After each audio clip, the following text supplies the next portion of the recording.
नमस्कार, ABP live में आपका स्वागत है। मैं हूं नीरज श्रीवास्तव और गोरखपुर के लोगों से जानते हैं कि जो केंद्रीय बजट आया है उसमें क्या क्या फ़ायदे हो रहे हैं, आम जनता को किस तरह के फ़ायदे मिल रहे हैं। और हमारे साथ सबसे पहले हैं समाजवादी पार्टी के प्रवक्ता हैं कीर्तिनिधि पांडे जी, और इनसे बात करते हैं। सबसे पहले जानते हैं, ये बताइए कि आपको क्या लग रहा है, जनहित का ये बजट आपको दिखाई दे रहा है? देखिए, ये पूरी तरह से चुनावी बजट है और ये भारतीय जनता पार्टी की विदाई वाला बजट है। और मैं बात इसलिए कह रहा हूँ कि पिछले साल भी बजट पेश हुआ था, ये 10वां बजट है और 10वें बजट में भी लगातार जनता को कुछ नहीं मिला।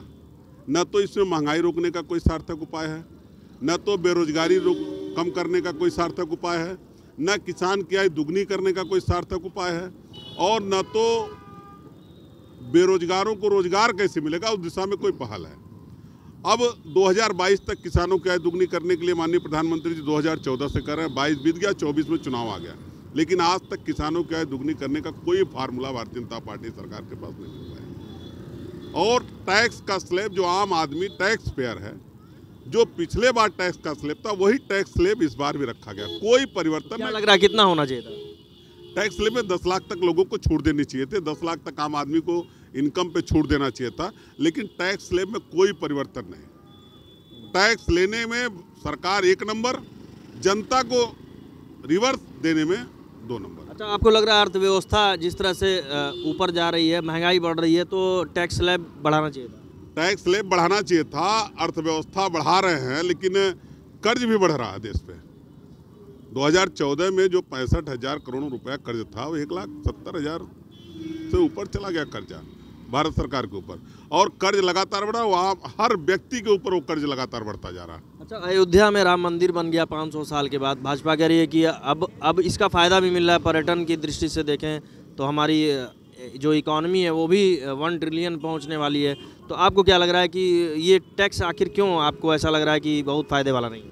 देखिए, जिस तरीके से रामलला की प्राण प्रतिष्ठा हुई, रामलला सबके हैं, हमारे भी हैं, और इस देश के हर नागरिक के लिए रामलला हैं, और राम को सब मानते हैं। लेकिन इस सरकार को ये बताना चाहिए कि 2 करोड़ नौजवानों को जो हर साल रोजगार देना था, उनको रोजगार दे पाई भारतीय जनता पार्टी की सरकार की नहीं दे पाई।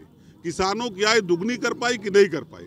ये प्राण प्रतिष्ठा से ज़्यादा महत्वपूर्ण है जो जनता के सवाल थे कि बेरोजगारों को रोजगार दे पाई कि नहीं दे पाई, किसानों की आय दुगनी हो पाई कि नहीं, और जो लगातार एक सोची समझी साजिश के तहत संविधान में प्रदत्त आरक्षण के अधिकार को लगातार सरकार जो समाप्त करने की साजिश करे, सरकारी संस्थाओं का निजीकरण करके। मैं आपको बताऊं, एक दिन मैं गया था BSNL के कर्मचारी आवास में।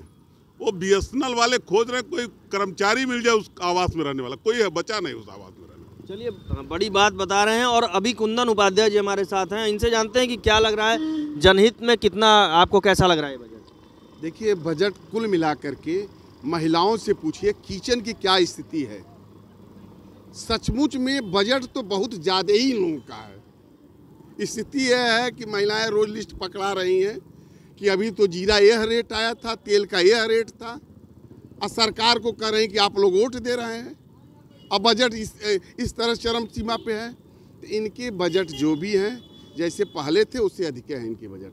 महिलाएं सबसे ज़्यादा नाराज़ हैं। लहसुन के दाम कहा जा रहा है 400 रुपये तक पहुंच सकते हैं। हाँ, बताइए, जो लहसुन 20 रुपया किलो बिका था, प्याज 25 रुपया किलो बिका था, और आज के डेट में टमाटर चरम सीमा पे 200 रुपया, अभी 3 महीना पहले, और लहसुन आज के डेट में 400 रुपया किलो है।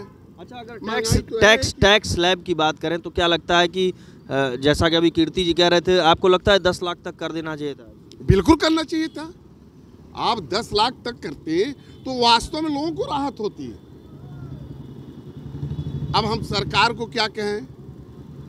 सरकार को वास्तव में जो है यह सबको फंसा रहे हैं एक अपने जाल में। चलिए, सबको जाल में फंसाते हुए दिख रहे हैं। और संजय जी हैं, संजय जी RTI एक्टिविस्ट भी हैं और काफ़ी नॉलेज भी रखते हैं, तमाम गतिविधियों पर नज़र भी रखते हैं। तो ये बताइए संजय जी, क्या लगता है कि किस तरह का बजट आपको दिखाई दे रहा है?